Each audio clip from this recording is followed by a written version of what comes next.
আসসালামু আলাইকুম ওরহমতুল্লাহি ওয়াবারাকাতু। আজকে আলোচনা করব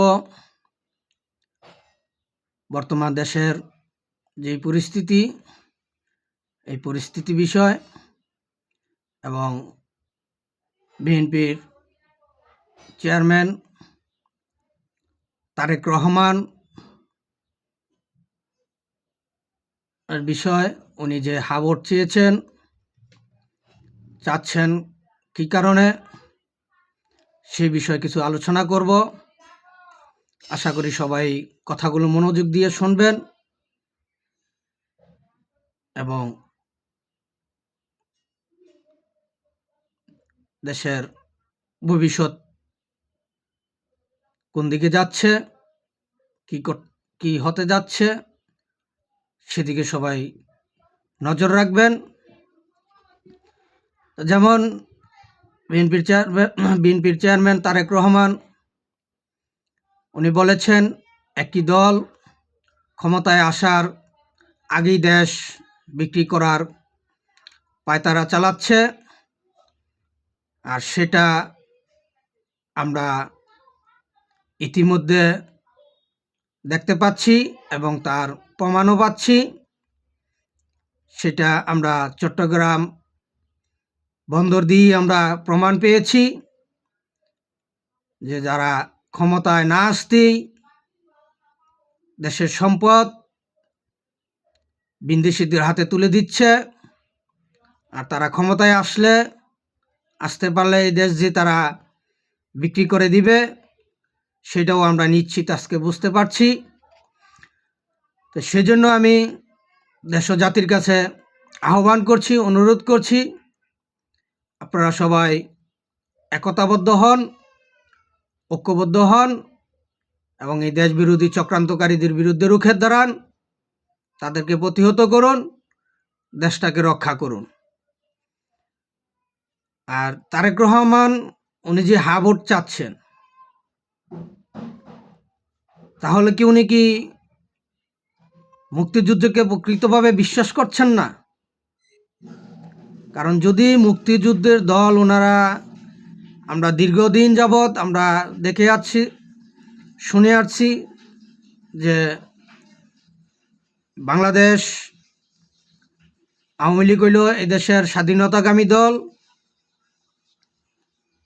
বৃহত্তম দল। বাংলাদেশের স্বাধীনতাকামী দল আওয়ামী লীগ, তারপর স্বাধীনতা পক্ষের সপক্ষের দল বিএনপি, যেটা আমরা দীর্ঘ সময় ধরে বিএনপির নেতাদের কাছ থেকে শুনে আসছি, জানে আসছি।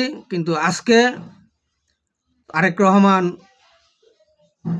যে হাবট চাচ্ছেন, এই হাবট চাওয়ার মাধ্যমে আমরা কি বুঝতে পারছি? অবশ্যই এখানে বোঝা যাচ্ছে যে উনিও মুক্তিযুদ্ধের সপক্ষ থেকে সরে যাচ্ছেন একটি দলের চাপের কাছে, নির্বাচনে উনি ক্ষমতায় আসার লক্ষ্যে। তাই জন্য আমি দেশ ও জাতির কাছে আহ্বান করছি, অনুরোধ করছি, আপনারা আপনাদের বিবেক বিবেচনা করবেন। আসলে কি বিএনপি এদেশের স্বাধীনতার সপক্ষের দল কিনা? যদি আমি তারেক রহমানের প্রতি আহ্বান করছি, অনুরোধ করছি, এখনো সময় আছে। আপনি যদি সত্যিকারে স্বাধীনতা পক্ষের সপক্ষের দল হয়ে থাকে আপনার দল, তাহলে আপনি অবশ্যই এই দেশবিরোধী চক্রান্তকারীদের যে হানা বোর্ডের ডিসিশন নিয়েছে, এখানে আপনি হাবট প্রত্যাখ্যান করবেন, না বোর্ডকে সমর্থন করবেন। যদি আপনার দল এবং আপনার সত্যিকারে এদেশের মুক্তিযুদ্ধকে বিশ্বাস করেন এবং মুক্তিযুদ্ধের সপক্ষের দল হিসাবে যদি আপনি আপনার দলকে দাবি করেন, তাহলে অবশ্যই আপনি হ্যাঁ ভোট প্রত্যাখ্যান করবেন, না ভোটকে সমর্থন দিবেন। তারপরে জামায়াতের আমির সাহেব উনি বলেছেন, আমরা জামাতকে ক্ষমতায় দেখতে চাই না, আমরা দেশের 18 কোটি জনগণকে ক্ষমতায় দেখতে চাই।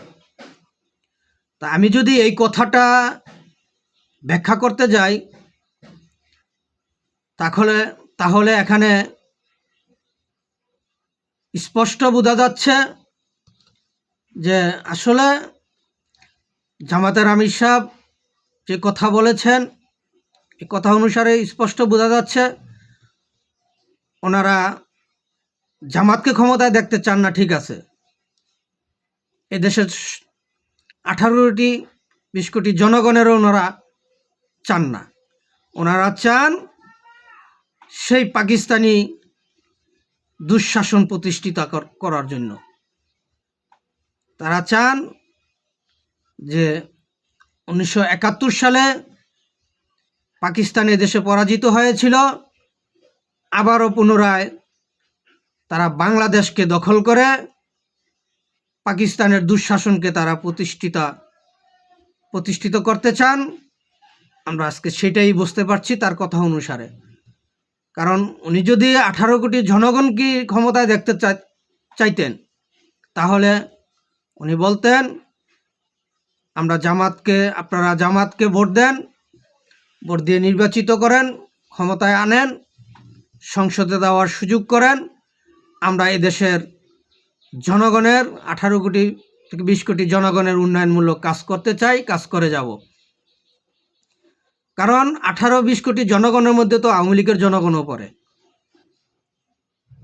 যারা আওয়ামী লীগ করে, যারা বিএনপি করে, যারা জাতীয় পার্টি করে, তারাও তো 18 থেকে 20 কোটি জনগণের মধ্যে পড়ে। তাহলে এখানে তো আওয়ামী লীগকে নির্বাচনের বাইরে রাখা হচ্ছে এবং জাতীয় পার্টিকেও নিয়ে তালবাহানা চলছে। বিএনপিকে তো তারা ইঙ্গিতে দোষারোপ করে যাচ্ছে। তাহলে এখানে কিভাবে তারা জনগণের 18 থেকে 20 কোটি জনগণের ক্ষমতা দেখতে চায়? কারণ যদি 18 কোটি জনগণের বিজয়ী তারা দেখতে চাইতো, তাহলে এই আওয়ামী লীগের নেতাকর্মীদের উপর জুলুম, অত্যাচার, মিথ্যা মামলা এগুলো চলতো না। তাহলে তারা তাদেরকে পাশে ডাকতো যে ঠিক আছে, শেখ হাসিনা দেশ ত্যাগ করে চলে গেছেন, আপনারা যারা আওয়ামী লীগ করেন বা করতেন, আপনারা